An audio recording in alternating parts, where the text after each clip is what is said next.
지혜투자클럽입니다. 셀트리온. 자, 3, 4병 어디까지 왔나? 자, 셀트리온과 셀트리온 헬스케어의 합병 비율이 2.5대 1. 뭐 이런 이야기까지 정근가에서는 나오고 있다는데 그 관련된 기사들을 한번 살펴봐 드리도록 하겠습니다. 자, 합병이 이제 올해 7월달 이후에는 굉장히 중요한 어떤 모멘텀이 될 수 있을 거다 이런 말씀을 저도 계속 드리고 있는데요.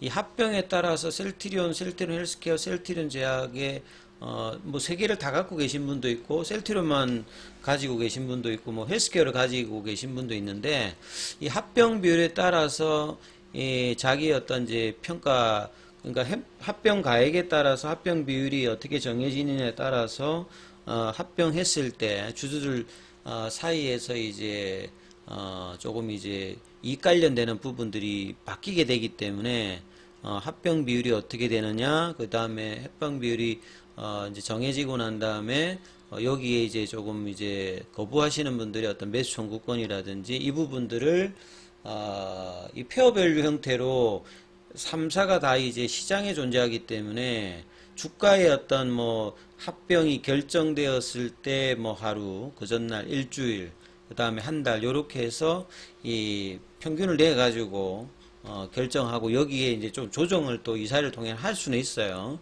그래서 이런 어떤 부분들이 주가 측면에서 그래서 제가 합병이 되면 셀트리온 제약 입장에서 이제 그 부분들을 가치를 어느 정도 받기 때문에 서정진 명예회장이 3월 달에 이제 주총 전에 복귀 의사를 밝혔을 때 가장 세게 올라갔던 게 사실은 셀트리온 제약이거든요. 이런 부분들이 3분기 이후에는 좀 더 본격화가 될 것이다. 그래서 그 관련된 기사들 나왔는데 한번 살펴보겠습니다. 앞서 말씀드렸듯이 3월 이제 정기주총에서 경영 복귀를 선언했죠. 이때 가장 세게 움직였던 게 셀트리온 제약이단 말이죠. 이미 이제 헬스케어끼리는 합병을 했지 않습니까? 지주사끼리는 한 상태에서 상장 3사를 합병을 이제 해야 되는 어떤 흐름인데, 그래서 이제 뭐 여러 가지 세 가지가 이제 시장에서는 사실 좀 기대가 있었죠. 왜냐면 미국 시장에 관련되는 부분에 대해서 제대로 사실은 이제 뭐 이 아들들이 합니다만 사실 이제 뭐 이렇게 어떤 추진력이라든지 이런 부분들이 시장의 어떤 기대만큼 못하기 때문에 미국에서 올해 이제 뭐 램시마 SC라든지 유플라이마 관련되는 부분 이 직판을 성공시켜야 되기 때문에 초기에 유럽에서 램시마를 들고 그 당시 뭐 규승 대표도 뭐 그렇게 했습니다만 서정민 명예회장이 이제 유럽의 현지의 병원들 가서 뭐 간호사도 만나고 그래서 병원들 어떤 이제 인지도를 바꾸면서 이 마케팅을 했듯이 미국 관련되는 부분에서 이 다음 달에 이제 뭐 학회 관련되는 부분 참석도 있습니다만 이게 굉장히 좀 중요한 부분이고요. 그 다음에 이제 신약 관련되는 부분 회사로 어떤 전환을 해야 되지 않습니까? 이런 부분들이 그냥 흘러갈 수 있는 게 아니라 뭐 시간도 많이 걸리고 뭐 자금도 들고 그래서 여기도 돌파구 좀 필요하고요. 그 다음에 이제 3, 4병에 관련되는 부분은 오랜 수건이죠. 2020년도부터 나왔던 말이니까 그죠? 2020년 9월 달에 합병 교육을 공시를 하고 그 뒤에 이제 관련되는 부분의 회사가 이제 구체적인 어떤 타임라인이라든지 이런 부분을 좀 안 알려주는 부분들 그리고 계획을 구체적으로 안 세웠던 부분들이 사실은 시장 기대감을 내지 못하게 했던 원인이었기 때문에 좀 더 좀 선연한 이런 합병에 관련되는 어떤 의지라든지 이런 부분들을 표명해야 된다 이런 말씀은 계속 말씀드리고 이 세 가지를 기대감을 이제 서정진 명예회장의 복귀로 주가에 이제 한번 반영을 했던 부분이 있었죠. 그리고 이제 상장사들끼리 합병은 이 페어밸류라고 하는 주가라고 하는 게 엄연히 이제 가치가 있으니까 합병 가액을 산정할 때 합병의 기대감으로 이제 어떤 기업들이 이제 시장에서 뭐 기업 가치를 이제 적정하게 이제 만든 상태에서 이 합병을 해야 되는 어떤 그런 부분들이 있기 때문에 주가에도 영향을 미친다고 봐야 되겠죠. 그리고 이제 시장 환경이 나름 이제 개선되면서 셀트리온 그룹의 합병 작업에도 속도가 붙을 것으로 일단 예상을 하고 있죠. 그래서 하반기를 앞두고 내부에서 합병 세부 계획 마련에 집중하고 있다. 이미 이제 2020년부터 나왔기 때문에 이 이야기는 계속 뭐 집중하고 있었던 몇 년 동안 했으니까 뭐 이 부분들이 준비가 뭐 안 되진 않을 거고요. 그 다음에 내부에서 합병 검토를 거쳐가며 준비 중인 단계, 이 이야기만 이제 계속하고 있는데, 구체적인 이야기는 이제 7월달 이후에 이사회가 개최되면 이 부분에 대한 이야기가 언제라도 뭐 나올 수 있는 어떤 상황이 되지 않을까 싶습니다. 이런 부분들을 이제 그 중간에 이제 조금 이제 못했던 부분이 이 분식회계 논란으로 합병 절차가 이제 중단되었다, 이렇게 이야기를 하고 있죠. 이 부분들이 이제 셀트리온 헬스케어가 이제 그 상장 전에 셀트리온의 이제 국내 판매권 이제 되팔아 받은 218억 관련되는 부분을 이걸 이 매출로 처리한 거를 두고 이제 분식회계 논란이 있었고, 이 부분들이 이제 작년 3월에 정권선물위원회에서 이 벌금 관련되는 부분은 부과되었습니다만 이제 고의성이 없다 이러면서, 사실은 이제 분식회계 논란 관련되는 부분들은 이제 일단락 되었다라는 부분들이 이제 평이죠. 그래서 이제 합병 절차가 이제 재개가 될 수 있는 흐름이고, 근데 이제 7월 달에 이 금감원에다가 마지막 이제 리포트를 제출하면 이제 행정적인 어떤 절차, 이 부분이 이제 끝이 납니다. 그리고 주주들이 합병을 원하는 것도 있습니다만 합병 계획을 계속 이제 했기 때문에 이 부분들은 합병에 대한 생각은 변함이 뭐 없는 거고요. 그래서 지금 이제 뭐 정권가에서 여러 가지 이제 시나리오가 고돈됩니다. 그래서 뭐 합병 비율이 이제 가장 많이 이제 언급이 되죠. 그래서 셀트리온과 셀트리온 헬스케어가 2.5대 1의 비율로 합병을 검토 중에 구체적인 얘기까지 나온다. 이렇게 이제 기사가 나오기도 했는데, 오늘.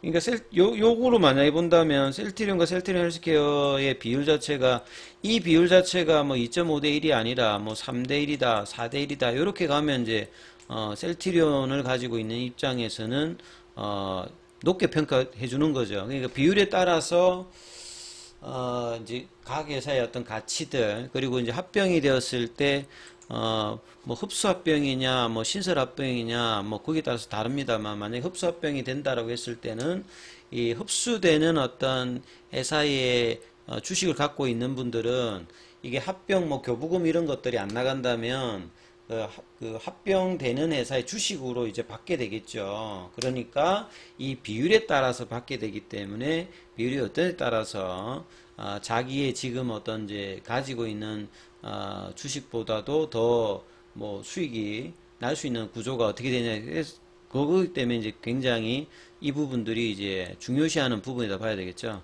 그래서 또 두 개사를 합병하는 게 아니라 이 세 개사를 묶어야 되는 어떤 상황이기 때문에, 이 부분들 때문에 절차상 있어서 일단 두 개의 회사를 먼저 합치고 또 이제 합병하고 뭐 이런 어떤 흐름인데, 주가는 셀트리온 제약이 일단은 이 합병 이야기 나왔을 때마다 항상 뭐 제일 많이 올라갔기 때문에 요거와 상관없이 주가로 본다라고 하면 셀트리온 제약이 3월 달에도 보면 거의 바닥권에서는 뭐 8, 90% 이상 올라왔던 게 그런 이유다, 이렇게 보시면 되겠죠. 그러니까 이제 가치 평가를 상당히 좀 저평가되어 있던 부분들이 이제 올라오는 거죠.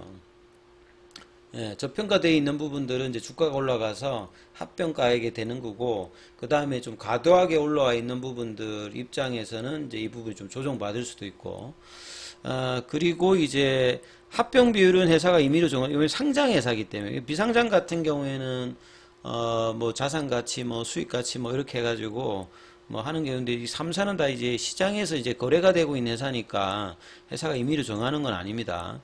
예, 그 다음에 이제 이사회에서 이제 합병 결의를 하게 되면, 그 다음에 그 이후에 어떤 과정은 또 이제 합병이 또 성사되려면 주총에서 찬성을 받아야 되겠죠.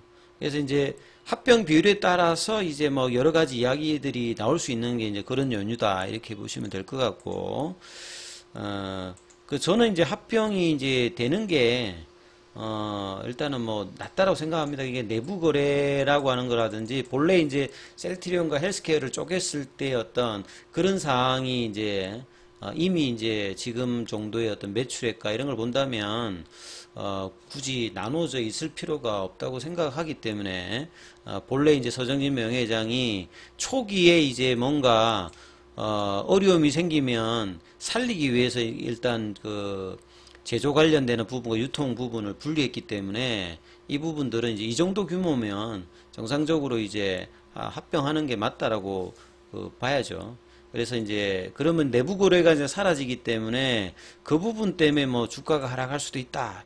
이런 거는 이제 단기적인 어떤 부분이고요. 장기적인 부분들은 이제 적정 주가를 더 이제 그동안의 이런 지배 구조 때문에 오히려 이제 뭐 이 그 외국계 자금이라든지 국내에서도 항상 이게 ESG 관련되는 논란으로 셀트리온의 장기 투자를 뭐 못한다 이런 이제 핑계를 댔기 때문에 합병을 해버리면 이 부분의 논란은 없어지거든요. 그러니까 이제 합병 후에 어떤 셀트리온의 전체적인 어떤 밸류에이션은 장기적으로는 오히려 이제 시장 평가를 더 받을 수 있는 형태로 갈 가능성이 더 높아 보인다 이렇게 보여집니다. 그리고 김민정 이제 DS투자증권연구원 같은 경우에는 합병 발표 시점부터 이제 실합병까지 한 4개월 정도 소요가 되고 이렇게 주식 매수 청구권을 이제 예비해서 이제 일정 부분의 어떤 자금 관련되는 부분들을 뭐 만드는 과정이 좀 있겠죠. 그래서 이제 DS증권에서 나왔던 리포트에 보면 합병을 이제 이사회에서 발표를 하게 되면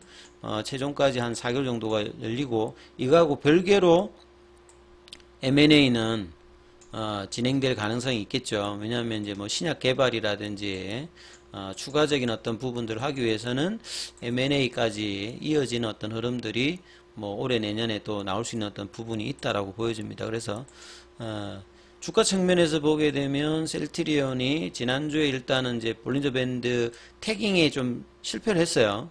왜냐하면 올선까지 내려갔기 때문에. 근데 이 17만원대 시간에 한 400원 정도 빠졌는데 자, 이 이제 21선과 5일선에서 이제 플래팅 조정을 하고 이제 다시 18만원대의 어떤 도전을 이번 주 하수 목금에 진행하는 어떤 흐름들의 어떤 기대감이 있으니까 이 부분 좀 참조하시면서 대응 전략 삼아보시기 바라겠습니다. 여기까지 하겠습니다.